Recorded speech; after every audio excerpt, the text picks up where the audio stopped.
Lokmangal foundation Annapurna योजनेअंतर्गत एक मुठी अनाज उपक्रम तामलवाडी तालुका तुळजापूर येथील सरस्वती विद्यालय येथे राबवण्यात आला। या प्रसंगी लोकमंगल फाउंडेशनचे संचालक मारुती तोडकर यांनी अन्नपूर्णा योजनेविषयी थोडक्यात माहिती सांगत विद्यार्थ्यांमध्ये दातृत्व गुण रुजावे व मोठेपणी आपल्या आईवडिलांविषयीची कर्तव्याची जाणीव करून देऊन त्यांना निराधार होऊ देणार नाही असा संकल्प मुलांकडून करून घेतला।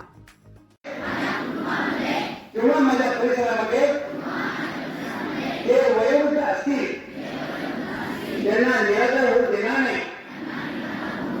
मी यथाशक्ती त्यांना मदत करेन आणि त्याचा सांभाळ करेन। मुलांवर हे संस्कार रुजावे यासाठी हा उपक्रम जास्तीत जास्त शाळांमध्ये राबवण्याचे उद्दिष्ट लोकमंगल फाउंडेशनचे असल्याचे त्यांनी सांगितले।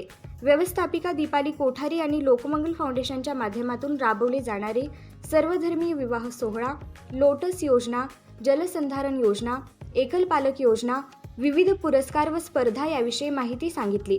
एक मुठी अनाज या उपक्रमातून शाळेने लोकमंगल फाउंडेशन अन्नपूर्णा योजनेस 1025 किलो धान्य देणगी स्वरूपात दिले। त्याबद्दल व्यवस्थापिका दीपाली कोठारी यांनी फाउंडेशनतर्फे आभार व्यक्त केले। या कार्यक्रमाला फाउंडेशनचे संचालक उत्तम शिंदे, लोकमंगल कॉलेजच्या विद्यार्थिनी, शाळेचे मुख्याध्यापक SD वडणे, शाळेतील शिक्षक, शिक्षकेतर कर्मचारी आणि विद्यार्थी उपस्थित होते।